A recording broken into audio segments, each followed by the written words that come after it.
One. Good morning, everyone. My name is Steve Kenzie. I'm the Executive Director of the UN Global Compact Network. Thank you very much for joining us today on this webinar. Bit of housekeeping just to get us going. This is a webinar rather than meeting, so you're all muted. But we have a chat box for you to insert comments, or if you're having any technical difficulties, please raise them in there and we will get to you just as quick as we can. But we also have a Q&A box. If you have questions for our speakers, that would be the place to put them. Please do use these tools. We've built in a fair bit of time towards the end of this session to take questions, and we're really keen to make sure we're speaking about the things that are most important to you. So do use those functions. Next slide, please. I'm joined today by a fantastic group of speakers. Helen Clark, Head of Environmental Sustainability for Slaughter and May. Leah Fink, European Regional Lead, Commit to Action at CDP. And Matthew Roland Jones, the Sustainability Manager at Pearson. We're going to really look to answer that big question. How do you achieve internal buy-in for setting a science-based target? We are well aware that there are a number of hurdles that need to be overcome in setting a science-based target. And the very first one is getting that internal buy-in so you can really get stuck in and start on the process. So we're looking forward to that. Before we get into that though, I'm going to tell you just a little bit about the UN Global Compact for those of you that are not familiar with us. This is a collaborative effort, of course, between Global Compact and the Science-Based Targets Initiative, and we are one of the founding partners in that initiative, along with CDP, WWF, and WRI, and Leah will have more to say about that as we get closer to it. Global Compact launched in 2000. It's the world's largest corporate sustainability initiative. We have over 12,000 companies around the world that are participating, another 3,500 or so non-business organizations. Our initiative is founded on 10 universal principles drawn from UN treaties in the areas of human rights, labor, environment, and anti-corruption. And that provides us with a rock-solid foundation for working with business and government and civil society to create a better world, and that's our mission. We are global and local. The UK network delivers about 50 events per year across a wide range of themes. We have 3 main work streams: climate action, global goals, and business and human rights. If your organization is not currently participating in Global Compact, do please get in touch. You might be surprised at how affordable and the value you get from it, and we're certainly a very busy bunch working hard to make sure that our participating organizations do get lots of value from us. Okay, next slide, please. One of the things we do, certainly in our climate action work stream, is quite a bit on promoting science-based targets, and many of you may have joined the webinar series we did in the spring on how to set a science-based target, and we did 6 webinars looking sector by sector at the specific challenges around setting a science-based target in those sectors. And coming out of those sessions, we identified a couple of the biggest challenges that companies are facing in getting onto this agenda. And the first one we're addressing today, how to achieve internal buy-in. The second one will be back on the 8th of December to address how do you manage scope 3 emissions. We know that's a really big challenge for many of you. Next slide. Today, achieving internal buy-in to set science-based targets. So this is one of the first steps. So it's really key to get that right from the get-go. We will cover off some of the basics about setting science-based targets, but that won't be the key emphasis. We're taking it as a bit of a given that you know that, but Leah will manage that for you. We'll cover setting a science-based target, reducing emissions impacts across your value chain, but key is having to get buy-in from all the relevant actors in your organization up to the C-suite. taking a cross-departmental approach. And so we're going to explore the business case. We're going to give you some practical tips on how to build the necessary internal support, and we're going to give you some guidance on how to navigate potential challenges and pushback that you will achieve. We've got Leah, who's going to come up next, going to tell us some background on science-based targets and how to get internal buy-in. And then we're going to have Helen and Matt walking us through their practical experience at Slaughter and May and at Pearson and how they got this done. And so without any further ado, over to you, Leah. Thanks, Steve. Hi, everyone. And yeah, thanks to the Global Compact Network UK for having me today. I'm part of CDP's Commit to Action team, where we work with companies globally to commit to both climate action, such as setting science-based emission reduction targets or committing to source 100% renewable electricity through the RE100 initiative. And within the Science-Based Targets initiative, I'm responsible for corporate engagement in Europe. And today I'm very happy to speak a little bit about the challenges that companies report to us when achieving internal buy-in to approve and set science-based targets, and speak a little bit about some practical tips that they found successful, and along this whole process. And after all, it is the companies themselves that know this much better than us. So I'm also very much looking forward to our corporate speakers later on in this webinar. So I want to start with giving you a very quick introduction about the Science-Based Targets Initiative and the Science-Based Targets Framework, just to get everyone on the same page before diving more into the topic of achieving internal buy-in. So the Science-Based Targets Initiative was founded in 2015, so we are celebrating our 5th anniversary this year, and it's a collaborative initiative by CDP, the United Nations Global Compact, the World Resources Institute, and the WWF. And it was founded with the objective to enable companies to align with a science-based emission reduction framework, and to really provide companies with everything that is necessary to do this. So our vision is to make science-based targets standard business practice across the world. And to do that, one important area of our work is to build the technical foundations of SBT setting, so develop the methods and sector-specific frameworks, criteria, tools, and then also drive adoption by supporting companies and by providing all these resources so that they can basically do the homework and work through this process and set SBTs. And we also independently validate targets and essentially check whether they are aligned with our technical requirements. And we also work to institutionalize science-based targets across a variety of policy, investor, and industry bodies to essentially further mainstream science-based target setting. Next slide, please. We've seen a rapid uptake of science-based targets over the past 5 years, and this curve does look like it's moving into an exponential curve right now, which is of course very exciting. Next slide, please. And only 2 weeks ago, we have announced to have crossed the mark of 1,000 companies being part of the Science-Based Targets Initiative. Out of these 1,000, and I think now 1,009 companies, we have 480 with approved science-based targets in place. So that went through the validation process.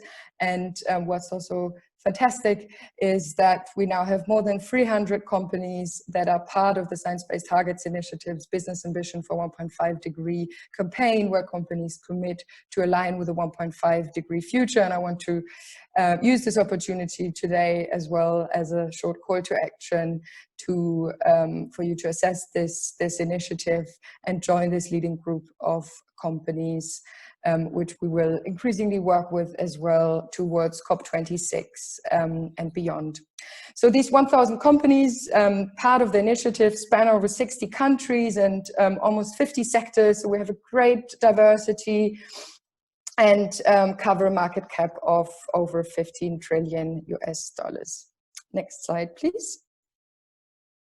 So what are SBTs? I'm going to also keep this super quick because I assume that most of you know science-based targets are emission reduction targets that are consistent with essentially what science tells us we need to do in order to keep global temperature increase within 1.5 degree and 2 degrees Celsius. So essentially to reach the goals defined by the Paris Agreement. So science-based targets are what NDCs are for countries on a corporate level. So Paris-aligned emission reduction targets. And we know in order to get to a 1.5 degree future, we need to achieve a state of net zero emissions at the latest by 2050. So we have this as a long-term goal, as the destination of travel, North Star, as we like to call it. And then we have science-based targets, which are short to medium timeframe targets spanning over 5 to 15 years that break this long-term path down into essentially manageable bits that help you to align your also short to medium time frame decision making and make sure that you take the necessary steps to reach this long-term goal. And annual disclosure plays a crucial role along this journey. We do ask all companies with science-based targets to annually disclose their emissions inventory and progress, to effectively communicate to their stakeholders what they're doing and to show that they're doing what's necessary and that they're effectively on track to decarbonize and are prepared for this transition to a zero carbon economy. Next slide, please. So companies are invited to commit to set science-based targets, and also invited to, as I said, to do that through the business ambition for 1.5.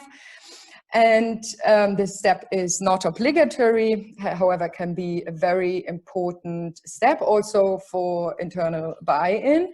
And the next step is then to develop the targets, and this is not a linear process, so this can also happen before committing or during. And then if a company is publicly committed, they have 24 months to develop their targets and then submit them to the initiative for validation, where we then, as I said earlier, check whether they meet our requirements. And if they do, the targets will be approved and announced on the website. So on the website, you can also find all approved targets and also all committed companies. Next slide, please. Yeah, so while this was the official process, so to say, we know that on the company side, there's much more behind that, and again, not a linear process, but important areas along this journey, of course, to calculate the company's greenhouse gas inventory, scope 1 and 2, first of all, and then also at least conduct a scope 3 screening and identify hotspots, and then to engage in internal and external stakeholder collaboration. And we do know that this step of gaining internal buy-in, which is of course crucial, can look very, very different from company to company. But we see that it's mostly a combination of a top-down and bottom-up buy-in process. And then, of course, the target development and the communication work around it. And then implementation and achieving the targets is a whole other topic. Today, we focus specifically on step 2, specifically on step 3 here on this slide. But we do have a variety of resources available also for all of these other steps. Next slide, please. So companies have been reporting to us a variety of different issues when building internal buy-in internally to join the initiative, to set SBTs. And I'm sure that, I could have probably put many more points on this slide, but some cross-cutting challenges that we hear are, the challenge of communicating clearly the benefits of setting SBTs, the benefits of joining the SBTI versus, for instance, setting other targets, setting long-term targets only, setting net zero targets only. These things Then, of course, there can be a lot of complexity around the target development itself, which is, of course, already a crucial part of conversations from the start. And that can make it difficult as well for sustainability departments, whoever is while driving this process internally, just the complexity about the different methods and which level of ambition to go for and everything around this. And then there can also be, it can be challenging that there might be some uncertainty about the status quo. So where does the company even stand today, and what's feasible and admirable to aim at in the future in terms of emission reduction trajectories. And that is specifically challenging for many companies, specifically in some sectors around scope 3 data quality, for instance. Next slide, please. So now I want to directly move into practical tips. And as I said, we do really acknowledge that this looks different from company to company and from sector to sector, and really depending as well on the organizational culture within your company. But what we do see and hear from companies, that it is in most cases essential to partner very closely with the different business units and socialize the target at the grassroots. So some helpful steps here can to first of all ask each department that plays a role in terms of the target achievement and target setting, but also target sign-off, engage all these departments from the start, and specifically the ones that will be responsible for meeting the target, to ask them what they can feasibly do to meet the target, and really avoid also putting all the responsibility on any single business unit. And yeah, so this can involve getting in touch with so-called green teams, if that exists, of course, management teams, but also teams like, or units like communications and finance, and so on.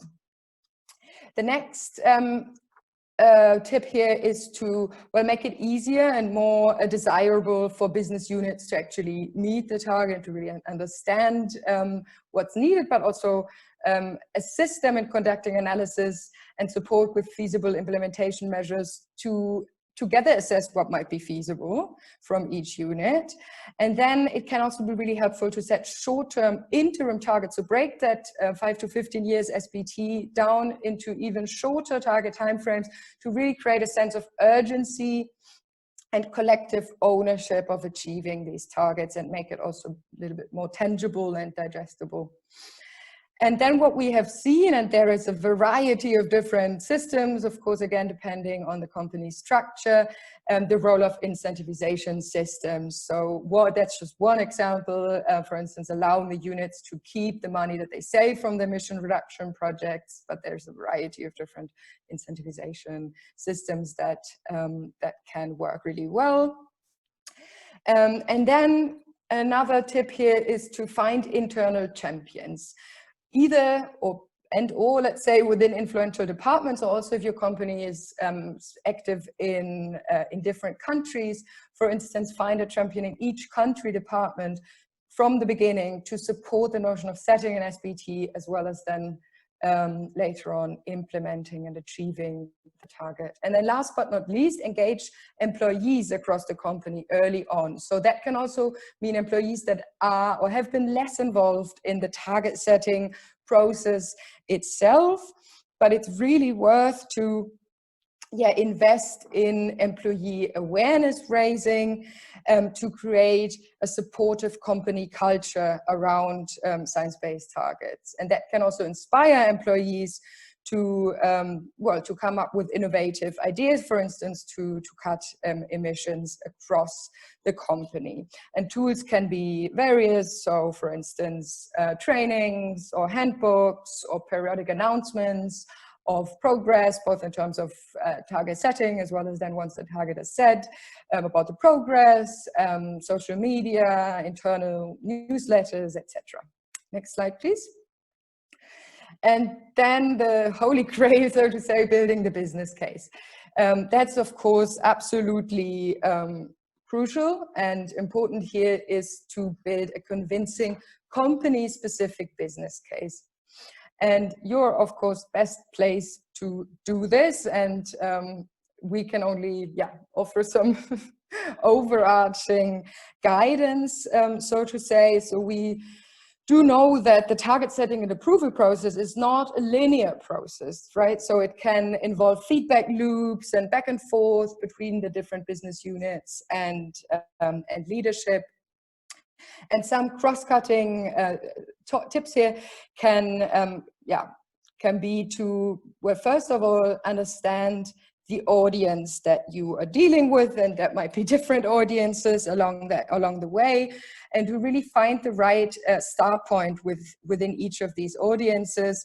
So there might be colleagues that are not familiar with climate science at all, or with these related frameworks, and it might be necessary to clearly break down the IPCC findings and the urgency of actions, and others might be ready to go and dive into the target setting process.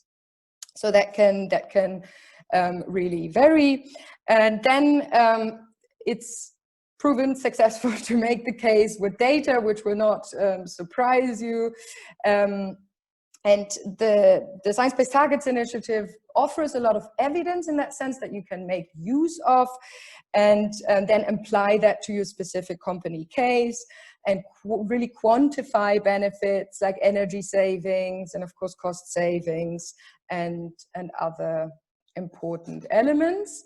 And then related to that, communicate the target in business terms.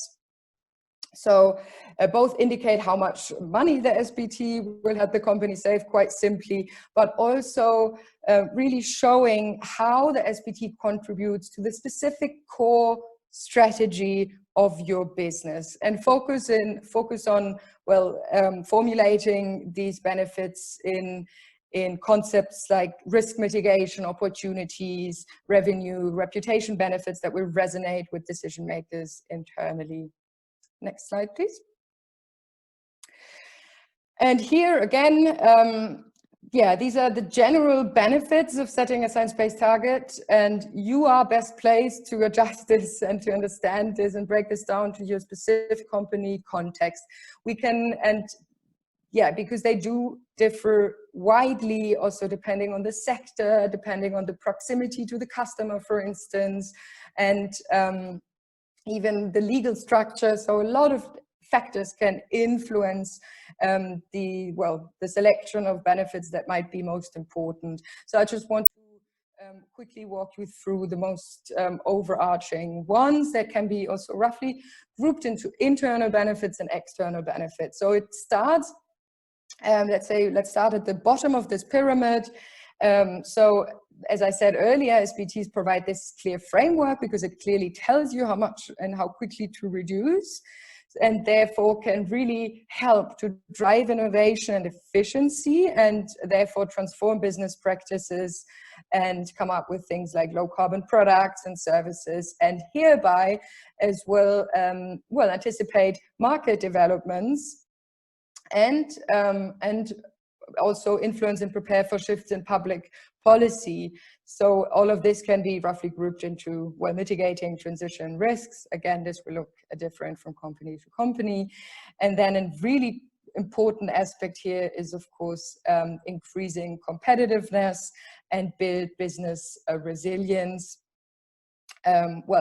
through being, or by being prepared for the different developments, but also, both in terms of risk mitigation, but also really in terms of identifying the opportunities that are available and that will become available even more strongly with the transition to a zero carbon economy.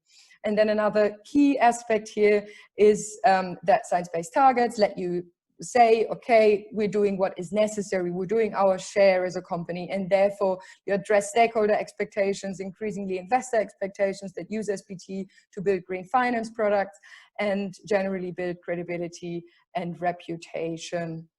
And lastly, SBTs are already a key aspect of every climate leadership definition 2020, and we hope and work towards that becoming even more so in the next years. Next slide, please. Yeah, so an SBT obviously affects a variety of business units, and already spoke about the role of getting everyone on board early on. But that also means that by getting everyone on board, you will have a lot of conversations, and there might be challenges, and it helps, of course, to have the company-specific business case to really have confidence for these conversations, but it also really helps to anticipate the challenges that will come up along the way. And this is, of course, again, not a linear process. So people, of course, learn along that process. But it can make sense to already anticipate the issues and the related pushbacks that you might receive and questions, and if possible already formulate ready-made responses with the guidance that the SBTI gives. So most of the things that I've been presenting as well over the past slides are summarized in the Science-Based Targets Manual, which is also linked here on the slide, which is a super helpful resource for that whole process, and also really helpful in answering questions like these. And again, there could be plenty, but things that come up very frequently from management, for instance, is what if we don't achieve our announced target? And things about confidentiality and reporting requirements. A very classic one is as well, with an absolute reduction target, how could we still grow? What happens after mergers and acquisitions? We don't know enough about our scope 3 emissions to confidently set a public target. So these are very typical pushbacks, and we do have answers to all of these questions. Today is not the time to specifically address these questions, but we're here to support you. And as I said, we do have these resources available. Next slide, please. So we do really encourage you to make use of the resources and the tools. And one thing that might specifically helpful in this process as well, the Science-Based Targets Excel tool that can help you to visualize the necessary emission reductions, and also helps with scenario analysis. And we have a variety of more helpful resources on our tools and resources page, which is also linked on this slide. And with that, I would like to hand back over to Steve. Thank you very much. Thanks very much, Leah. That was very interesting indeed. It is a very complex subject, as very clear. But as you noted, our focus today is on that very first step in getting past internal barriers to get to that commitment in the first place. And so now we're going to speak with Helen Clark from Slaughter and May and Matt Rowland-Jones from Pearson, who are going to share their actual experience of doing this in their companies. So welcome, Helen and Matt. Let's get stuck right in. So first, I'll go to you, Helen. Please do tell us a little bit about yourself and Slaughter and May, and then what were the drivers for setting an SBT at Slaughter and May? Thank you, Stephen. Thank you for having me along today to be part of the discussion. It's great that we're talking about this. So I'm Helen Clark. I'm head of environmental sustainability at an international law firm called Slaughter and May. We had our targets validated earlier this year, which are to reduce our scope 1, 2, and 3 carbon emissions by 50% by 2030. And we've had a really wide responsible business strategy and driven environmental improvements for a number of years. But I think what SPD does differently is really supports us to maintain that leadership position that we've just discussed and really be advocates for this transition to a low carbon economy. So I think for us, really, one of the drivers that we'd had carbon reduction targets for a number of years, and we'd very successfully met them. But we really wanted to broaden the scope of those emissions reductions and set ourselves some stretching targets that were aligned with what the climate science and specifically the IPCC special report had told us that we needed to do and the action that we needed to take. As an organisation, we'd signed up to the Paris Pledge for Action in 2015 as part of COP21. So we'd already essentially stated our public commitment to do our bit to limit this global temperature increase that we've heard so much about. So I think the next logical step for us was really to align that level of ambition with the level of action that we needed to take to meet it. We also knew that our Scope 3 emissions needed to be more materially assessed across all of the categories, and essentially were likely to be a very large part of our environmental impact as a professional services firm. So it was a really good opportunity for us to reset that dial and build on our engagement really across our whole value chain. But more broadly than that, we're also conscious that we form part of the supply chain for our own clients, and we talk very much about our supply chain in Scope 3, but actually we form part of the supply chain for our clients, and it's very important for us that we're able to contribute and support them to fill their own climate ambitions. And I think, again, broadly, organisations have historically set their own targets in their own way, and what SBTI does very effectively is provide this common language and robust methodology for organisations really to have those targets independently verified and have confidence that there's that robust methodology there. And I think with that provides this great reputational benefit that's aligned with setting an SBT. Thanks, Helen. Matt, let's go to you. Same question. Tell us about a bit about yourself and Pearson and the drivers for getting an SBT approved. Thanks, Steve, and thanks for having me to talk to the group today. So the context of Pearson is we are the world's learning company, and we operate in about 70 countries across the world, and there's about 22,000 employees. The kind of drivers for us around setting an SBT, very similar to the sort of drivers that Helen's talked about. You know, we had carbon reduction targets. We had, as part of a kind of 2020 strategy, we knew 2020 strategy was kind of coming to an end, and we had to think about what the next level of ambition is. And as a business, we had bought renewables and offset our Scope 1 and our business travel emissions. So, you know, to be seen to be leaders and to kind of take it to that next level, we needed to think about setting a scope, a science-based target that also encapsulated our Scope 3 emissions. So our target is almost identical to Helen's in that we are 50% reduction across Scopes 1, 2 and 3. And it was that kind of level of ambition that we wanted to kind of show the business, you know, and particularly as we start to talk about climate change and the issues that are associated with that in our learning material. You know, we need to be seen to be practicing what we preach in essence. And we also have government customers who want their suppliers to do the right thing and have carbon reduction targets. So those were kind of the drivers and the rationale as to why we went down the route of an SBTI. So for both of you,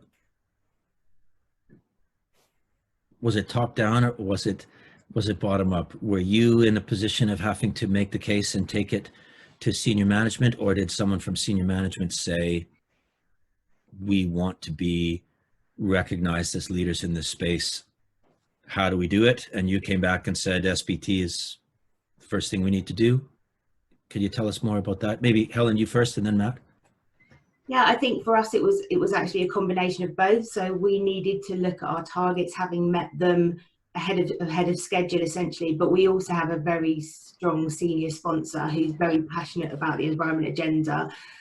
We had been leaders within our sector for a large number of years, and I think for us SBT was really the next logical step. So I think it was a combination of top down and bottom up actually.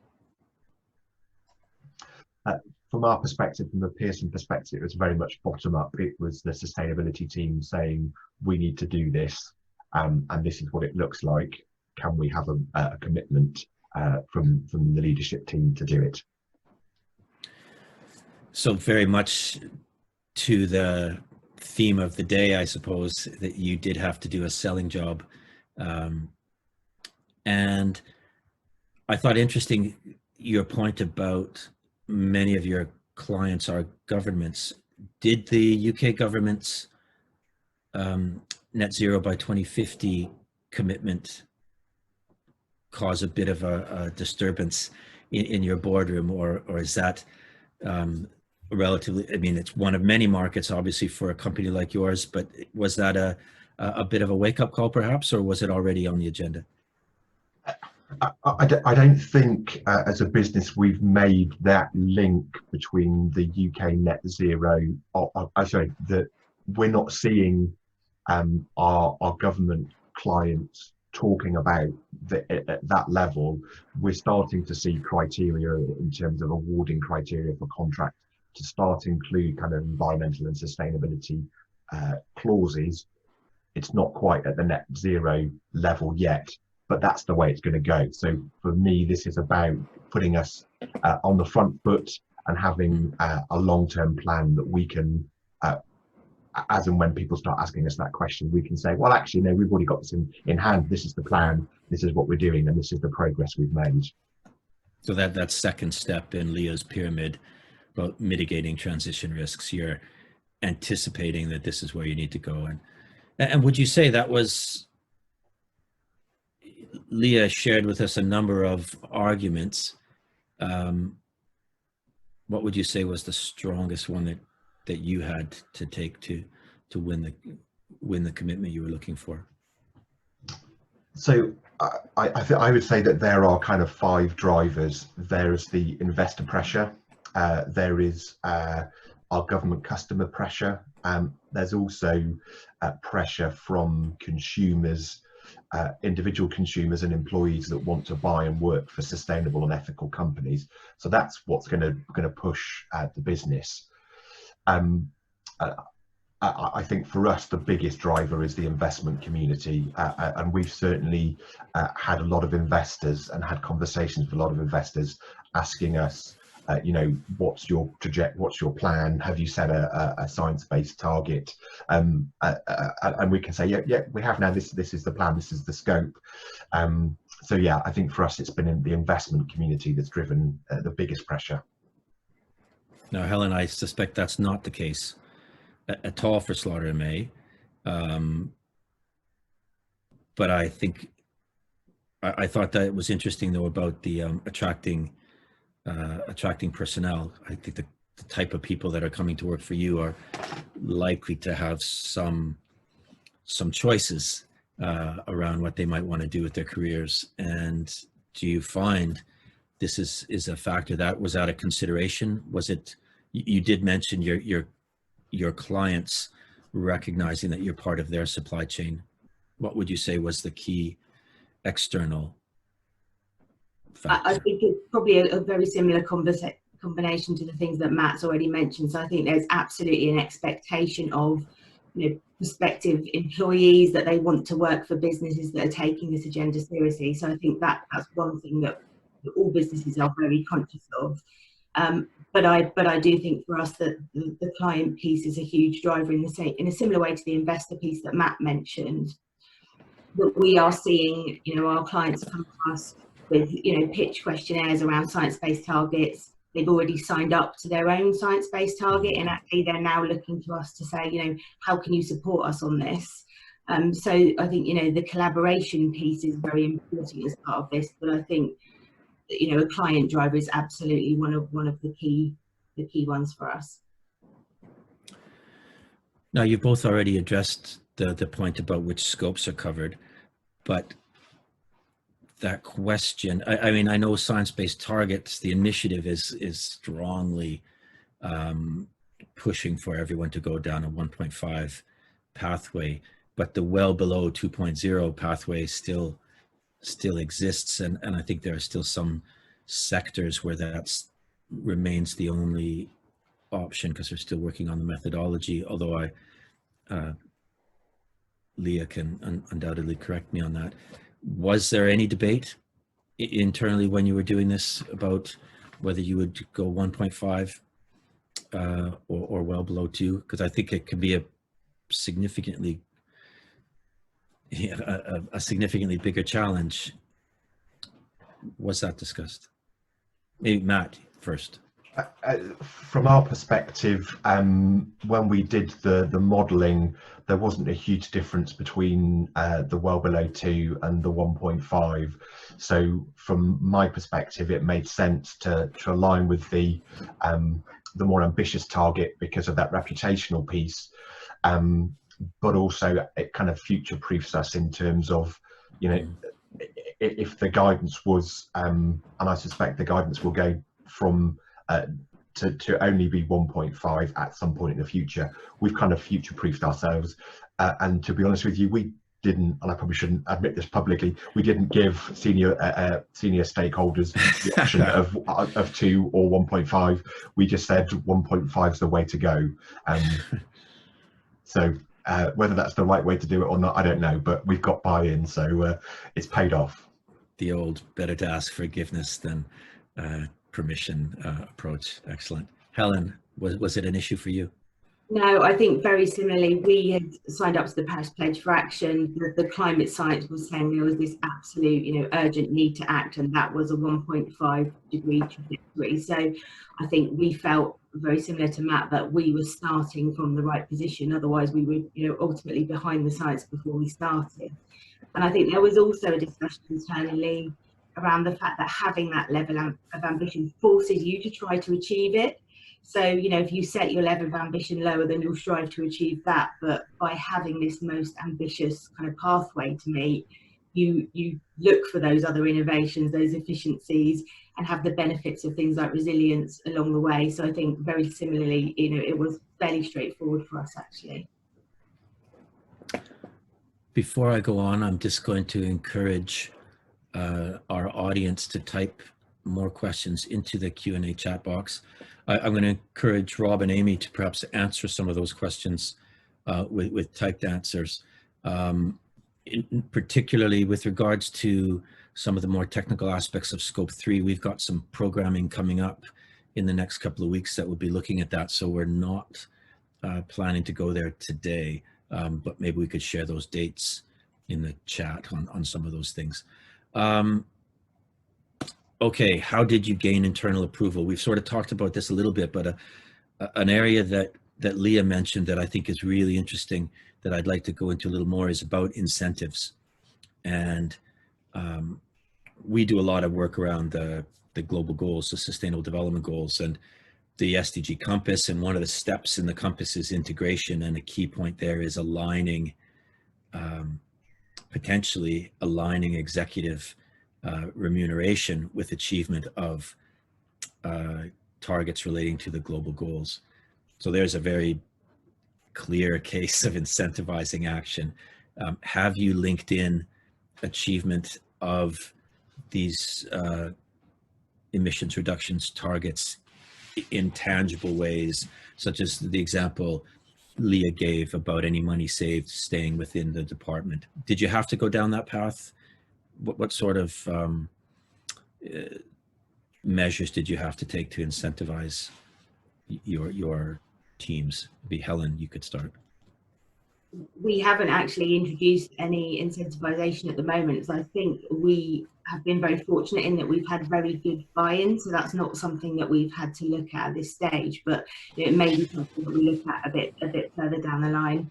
Our targets were only signed off, I think, in April or May. So we've kind of moved straight into the COVID period, which has made things slightly tricky, but we don't have that incentive process in place. But yeah, not to rule that out in the future.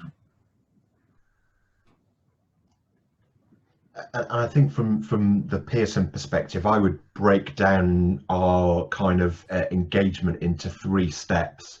And the first step was the kind of sustainability team recognizing that we needed to do this work and we needed to put some money and resources against particularly measuring Scope 3 and figuring out what a science-based target would look like. From there, we then went through the process of engaging I'd say junior or kind of more technical people, the people that would deliver these targets in a plan. So we'd come up with a very high level, this is how we think we could get to the 50%. And we shared that with colleagues. And the reason for doing that is that we wanted the people that were going to deliver this to have that ownership and that buy-in and understand what we would need from them. And once we'd kind of got a kind of thumbs up or a general nod from that team, we then took that to the senior leadership team, and basically we could then say to them, you know, we've discussed this with the delivery teams, and this is what it looks like, and this is and everyone else has signed up in your team has agreed that this is possible and this is the way we could do it. And that's how we got kind of senior leadership buy-in to that process. We haven't gone down the route yet of kind of incentives, but we are looking at how we could potentially, how we track and measure our progress accurately and regularly, and then how we can then link that to remuneration. Right, because it is early days, I suppose, particularly for you, Helen. So maybe once you see where you're potentially lagging, I'd be interested to know, actually, has COVID helped in terms of emission reductions? Has it just thrown up a whole bunch of uncertainty? And do you think you'll be able to lock in any emissions reductions that may have been born out of the lockdown, but will lead to changes in ways of working, maybe make it a little easier to keep your business travel emissions in check? Or do you think you'll be returning back to I think as things currently stand, there are, for us, because our scope 3 is such a huge part of our emissions, and there are obviously some efficiency savings around, you know, the building, although they may not be as huge as people assume, I think, because buildings are still running. There are absolutely, you know, some emission savings that we're seeing at the moment. We would hope that that continues longer term. So we are already looking at, you know, when we are able to travel again more broadly and more widely, actually, what could that look like for us? So almost flipping things the opposite way around and saying, you know, going from a position to how do we draw back and do less of things, we're actually saying how do we build back, but build back in a more future-proof way that will support our targets. So I think it's great that we're having those discussions, and they've probably been escalated because of the situation we're in with COVID, and actually it's, like I say, it's almost flipped the situation on its head. I think for me, COVID is a bit of a double-edged sword. Yes, we have reduced our business travel, and I think it's helped the business recognise that agile and flexible working is the way forward. So there's a positive in that. I think the two flip sides of that are, the first is, I've had a couple of people say to me, COVID's great for you. You've saved all that carbon from business travel. And a bit like Helen, business travel is less than 5% of our carbon emissions. And actually it's in our supply chain. Our supply chain is 90+%. So that's where we need to focus resources. So I think that, oh, we're not flying, so you're saving the planet, kind of is a bit of a kind of red herring. And when people focus on that rather than the stuff they need to focus on. And I think the other part of that is, and kind of one of the questions in the chat is around how are we measuring scope 3 and how are we engaging? We are engaging with some of our key suppliers and asking them questions around their carbon footprint, and asking what their plans are. And what we're doing is we're focusing that effort on the suppliers that we know have the biggest impact. So we know that things like books and software development are big parts of our carbon footprint. So we're going to those suppliers and asking the critical questions, and the smaller, you know, the plumber that comes in to fix the leaky tap in the office is a small part of our carbon footprint. You know, there's no point asking them what they're doing because they're not going to have the expertise. And they're going to look at you blankly. So, you know, I think it's about picking your battles and focusing on where you can make the biggest change and the biggest reduction. Thank you. Thank you both. This has been really interesting, and I really appreciate you being so candid and sharing. Now, we've got 10 minutes left. I think I'd like to invite Leah to come back in, and we'll start to take on some of these many questions that have come in. Now, I'm going to just start with one because it kind of relates to the question we just had, and I think it's really interesting, this question from Clive, that actually never really occurred to me. But of course, back in the day when we were all going off to the office, people would have their boilers on a timer to turn down the heating during the day. And now, instead of heating one office, we're heating thousands of homes. And I'm wondering if anybody's actually looking at the net impact of working at home, and whether that's, I'm certain it's not featuring into your scope 3 calculations just yet. Maybe we leave that as a hypothetical. Steve, I can answer that if that helps, Steve. Yeah. We are conscious of that, and we are just trying to figure out how we report the carbon impact of working from home, because I suspect in due course that will become a new category in scope 3. So, you know, we will make some calculations and some estimates on what that looks like in the short term, and as and when guidance come out, we will obviously then align to that guidance as and when it's published. Leah, do you know if guidance is in the pipeline on that question? No, not that I am aware of. Maybe something for us to flag as an emerging issue, as it looks like we've got a few months more of this. Helen, there's a question for you. You said you didn't have a lot of internal resistance. Now, at different sectors, I guess this might even be more of a, I think we've covered this in our sectoral webinars earlier in the year, but in terms of the internal, was there notable internal resistance that either of you faced? Or did you get the sign off you needed? Were they convinced sort of at first pass? I mean, for us, we did a lot of internal engagement. So the piece that Leah said about starting very early and making people very aware of what you're doing.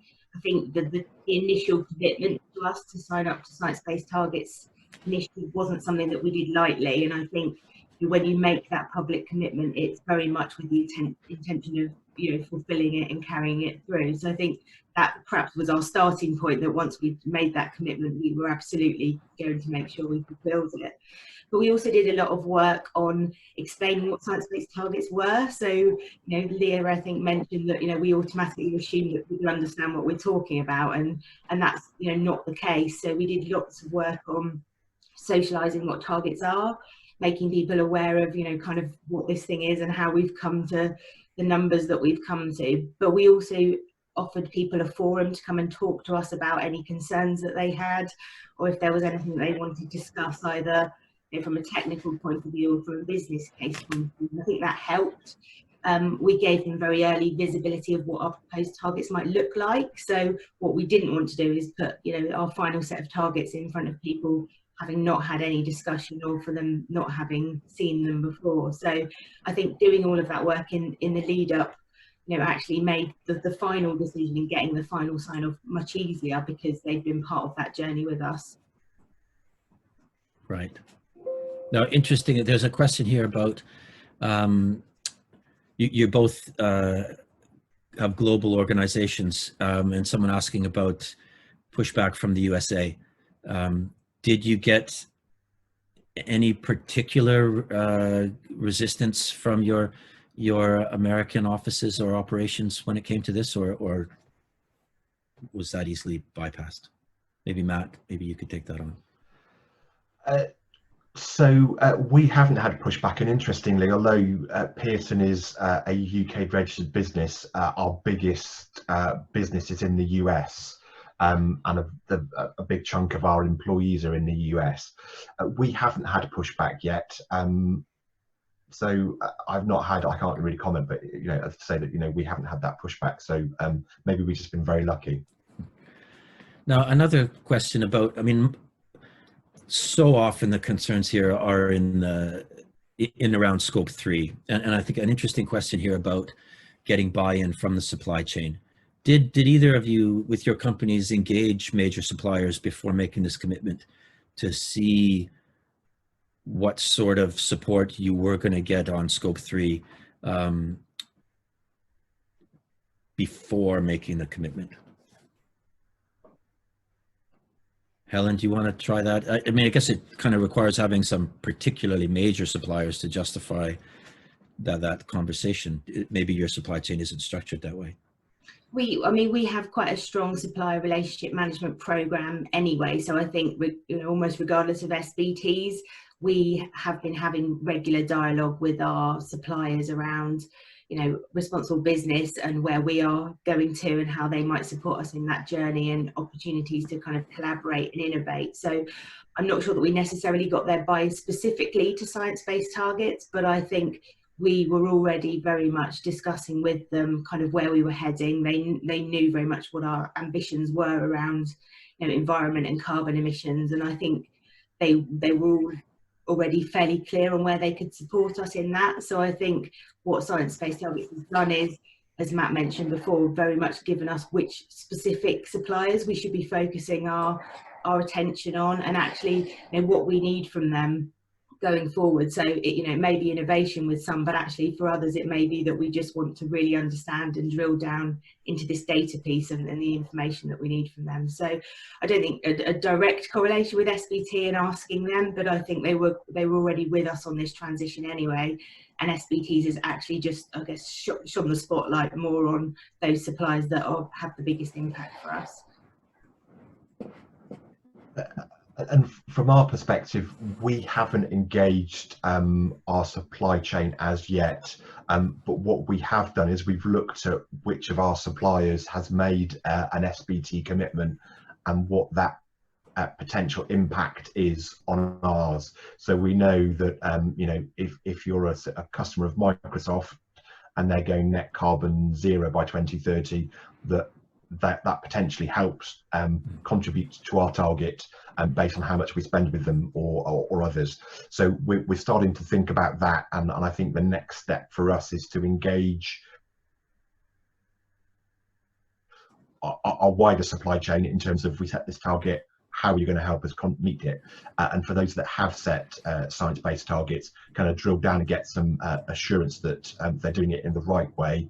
And just to get a sense of whether it's just scope 1, 2 or 3, and just really define and refine what that means for our target. We are running out of time and we are never going to get through all of these questions. So thanks very much to our participants, and apologies that we're not. I want to just maybe wind up on something that Leah said that really struck me, was this point about to be recognized as a leader in this space. Science-based target has really become required. I don't think a company can be perceived as a climate leader without one.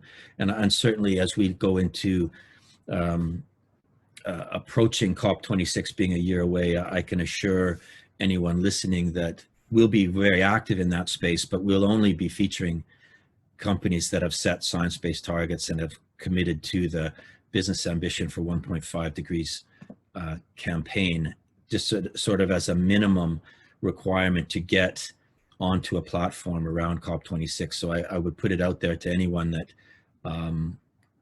has that aspiration, that they want that kind of profile for their organization around COP26.